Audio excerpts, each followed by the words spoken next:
Hi, I'm Katherine Ramsland. I'm a professor of forensic psychology, the author of 73 books, and some of those are crime fiction. In a crime fiction series where I recently published the fourth novel, I use a concept in psychology called psychological autopsy. Now, I do write some things for the Outliers newsletter on the subject of psychology in writing.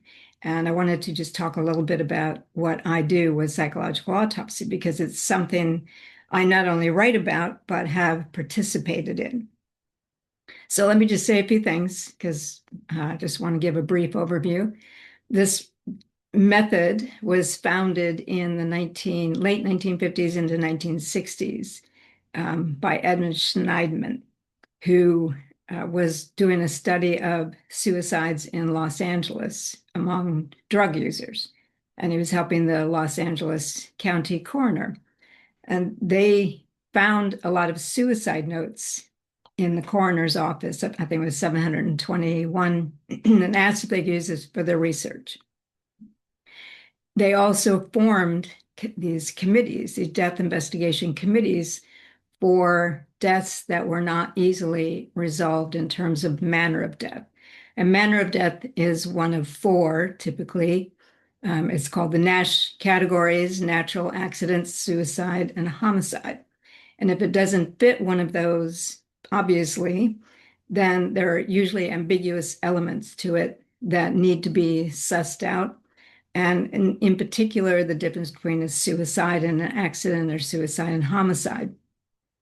So Schneidman's colleagues came up with a way to look at some of these ambiguous or undetermined deaths. That's what they're usually considered to be, undetermined, and specifically pending further information. So between the suicide note studies and the death investigations they assisted on, they created these commissions where they would look at deaths. And Marilyn Monroe's death was one of the early ones that they examined.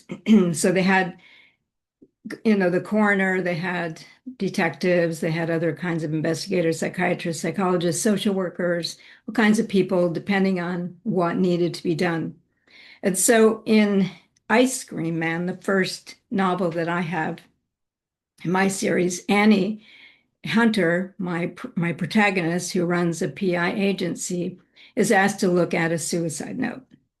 And she spots certain things about this suicide note that suggest it may not be a suicide note at all, but a note used to stage a homicide to look like a suicide.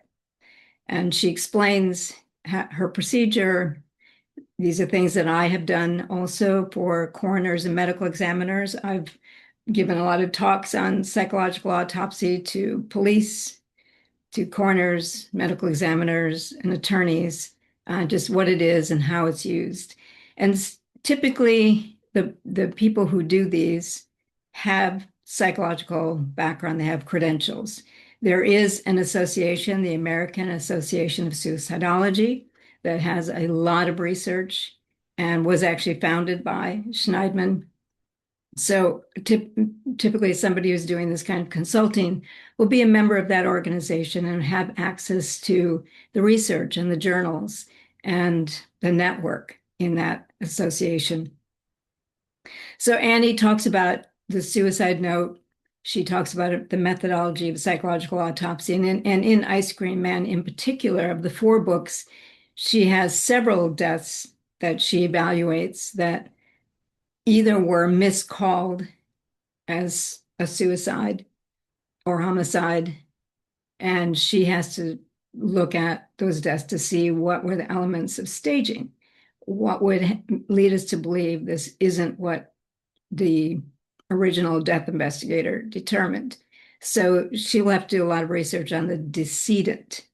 And the decedent, essentially a psychological autopsy, creates a mini biography of the decedent, in particular in the months, weeks, days, and hours leading up to that person's death.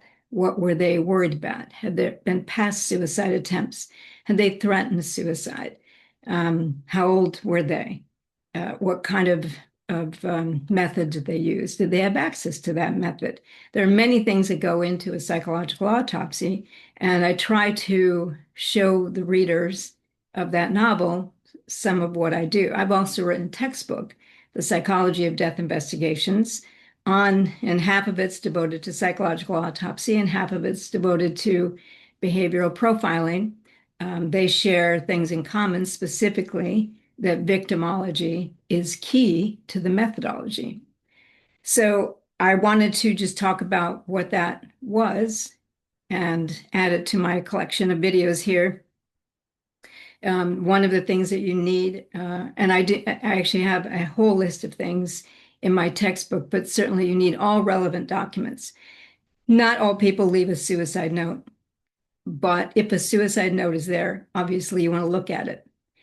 The note could be fake, could be staged to make something look like a suicide. And we've done a lot of studies. I personally did a comprehensive study with my local coroner on factors in suicide notes that could suggest it's an authentic suicide note versus a fake suicide note. But sometimes first responders think that any piece of writing found around the body is a suicide note.